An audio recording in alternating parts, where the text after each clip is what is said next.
ناس كتير قوي بتبحث عن الطرق الطبيعيه لازاله جير الاسنان في المنزل. في الحقيقه في نوعين من جير الاسنان، نوع ممكن تشيله عادي بالطرق الطبيعيه اللي هقول لك عليها، والنوع التاني مش هتقدر تشيله لوحدك، فانت لازم تروح للدكتور عشان تشيله. فانا بقى جاي لك في الفيديو ده عشان اقول لك انت انهي نوع فيهم عشان تعرف تشيله لوحدك من غير ما تروح للدكتور، وهقول لك على الطرق الطبيعيه دي ايه. يلا بينا.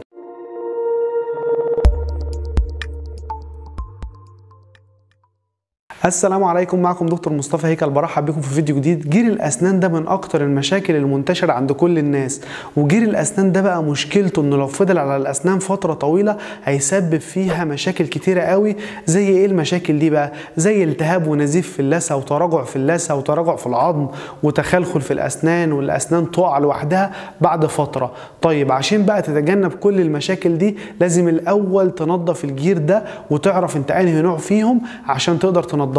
في الحقيقه في نوعين من جير الاسنان. النوع الاول ده بقى هو عباره عن طبقه رقيقه كده بتلمع، بتبقى لازقه على الاسنان، والطبقه دي بتتكون فعليا كل 12 ساعه، والطبقه دي بقى بتكون موجوده عند كل الناس بلا استثناء، وبتتكون كل 12 ساعه. طيب ازاي الطبقه دي بقى بتتكون اصلا، او الجير ده بيتكون ازاي؟ الجير ده بقى بعد ما انت ما بتاكل بيبتدي الاكل او بقايا الاكل تلزق على الاسنان، فتيجي بقى البكتيريا تتغذى على الاكل ده وتطلع فضلات اللي هو الجير او البلاك ده، ودي هي الطبقه الشفافه او الطبقه اللي بتلمع اللي بتبقى لازقه على الاسنان. والطبقه دي بقى زي ما انا قلت قبل شويه بتتكون فعليا كل 12 ساعه. عشان كده مهم جدا ان انت كل 12 ساعه بتغسل اسنانك، يعني بتغسل اسنانك بالفرشه والمعجون مرتين في اليوم.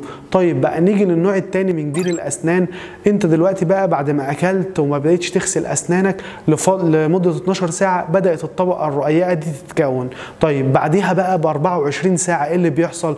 يبتدي كمان طبقه من الجير دي تبتدي تلزق كمان فوق الطبقه القديمه، والطبقه القديمه دي تتصلب وتنشف شويه.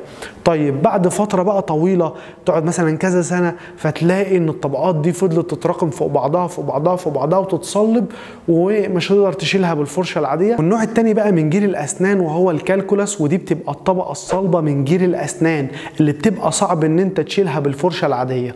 طيب ازاي بقى الطبقه دي اصلا بتتكون؟ طيب احنا قلنا قبل شويه انه طبقه الجير العاديه اللي هي البلاك اللي انت ممكن تنضفها بالفرشه العاديه خالص دي بتتكون كل 12 ساعه. طيب بقى انت ما غسلتش اسنانك واتاخرت، فتبتدي بعد 24 ساعه الطبقه القديمه دي تترسب تحت وتتصلب شويه، وتيجي فوقيها طبقه كمان من الجير تتكون. طيب ما غسلتش اسناني برضو بعد 48 ساعه، او بعدها بيومين، بعدها بشهر، بعدها باتنين، تبتدي الطبقه زي ما قلت طبقه فوق طبقه فوق طبقه تترسب، والطبقه اللي تحتها تتصلب. وبعد كده تبتدي تتفاجئ انه الجير اللي لازق على اسنانك مش قادر تنضفه بالفرشه العاديه، وساعتها بقى انت هنا لازم تروح للدكتور عشان يبتدي يشيل الطبقه الصلبه من الجير دي وينضفها بجهاز اسمه التراسونيك.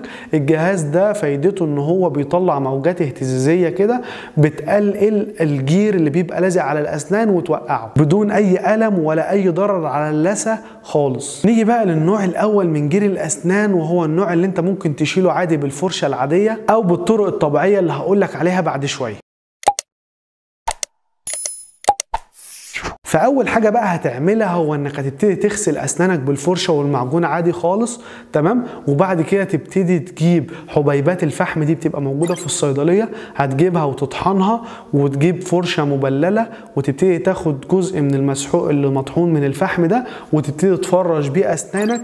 فايده الفحم ده بقى ان هو بيساعد على ازاله اي ترسبات موجوده على الاسنان، وكمان لو في اي طبقه صفراء موجوده على الاسنان هو بيشيل الطبقه دي وبيساعد على تبييض الاسنان.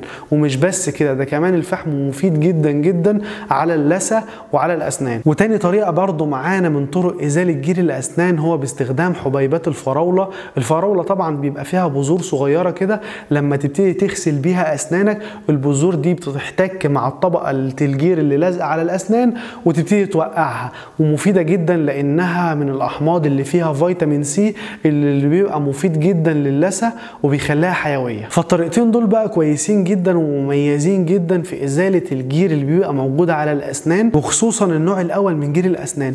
اما بقى النوع الثاني من جير الاسنان واللي بيبقى صلب ولازق قوي على الاسنان، النوع ده للاسف مش هتقدر تشيله في البيت الا بادوات معينه هقول لك عليها في فيديو تاني ان شاء الله. فالطرق اللي انا قلت عليها دي بقى كويسه جدا وفعاله جدا في ازاله النوع الاول من الجير بتاع الاسنان.